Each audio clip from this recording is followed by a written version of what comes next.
Ramadan tiba, Ramadan tiba, Ramadan tiba. Marhaban ya Ramadan, marhaban ya Ramadan, marhaban ya. Assalamualaikum warahmatullahi wabarakatuh.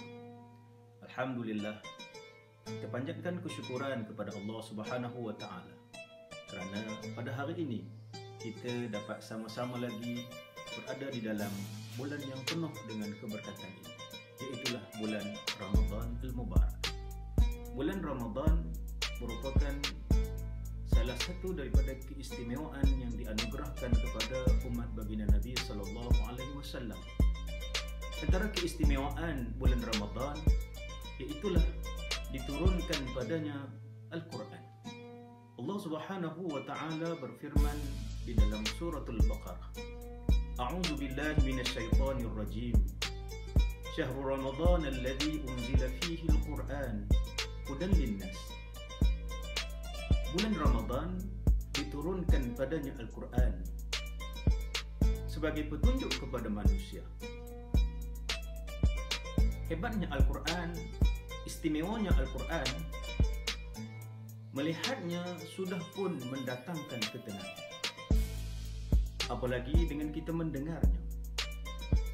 Sebagaimana sabdaan baginda Nabi sallallahu alaihi wasallam melalui hadis yang diriwayatkan oleh Abu Hurairah.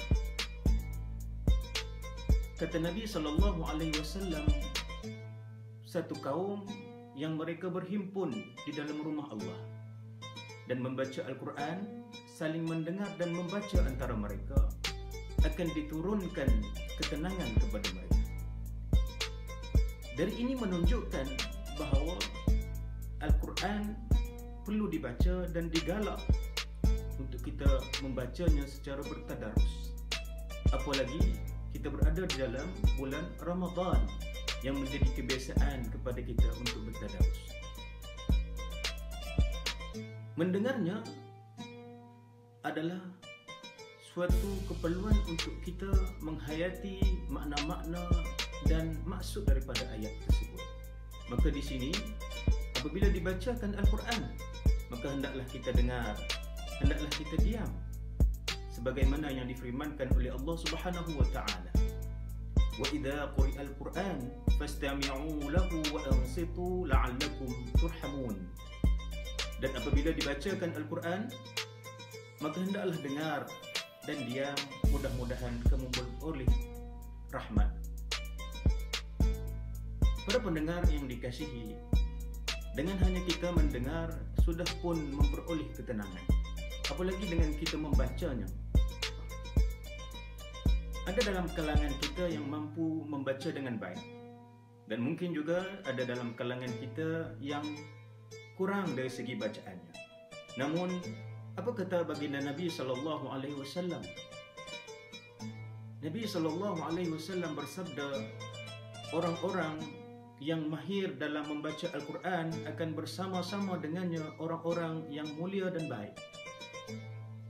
Orang-orang yang membaca dalam keadaan merangkak-rangkak, maka kata Nabi SAW, dikurniakan baginya dua ganjaran, iaitulah ganjaran membaca Al-Quran dan ganjaran berusaha untuk membaca dengan sebaik mungkin. Maka di sini mengambil semangat Ramadan, maka eloklah kalau kita memperbaiki bacaan Al-Quran kita. Nabi SAW bersabda, khairukum man ta'allama Al-Quran wa 'allamahu.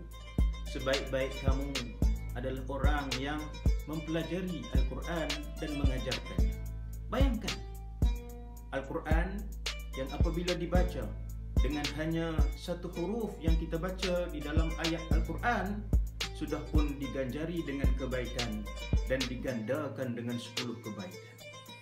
Begitulah Allah Subhanahu wa taala nak mengurniakan ganjaran pahala kepada hamba-hambanya yang melazimi dengan membaca Al-Quran. Perlu diingat, Al-Quran bukanlah hanya dibaca, ia juga perlu dihayati makna. Maka dengan itu kita melihat banyak dari ayat-ayat Al-Quran yang menuntut kita untuk bertadabbur. Tadabbur Iaitulah dengan kita memahami makna-makna pengajaran daripada ayat Al-Quran. Al-Quran adalah petunjuk. Maka bagaimana ia boleh menjadi petunjuk kalau kita tidak memahami makna-makna daripada ayat Al-Quran dan mesej yang Allah Ta'ala Subhanahu Wa Ta'ala nak sampaikan kepada kita. Mudah-mudahan Ramadan pada kali ini memberikan suatu kekuatan kepada kita untuk menjadi hamba yang sentiasa meningkatkan amalan di sisinya dan menjadi hambanya yang bertakwa. Akhir kata, duduk di rumah, kekal sihat. Assalamualaikum warahmatullahi wabarakatuh.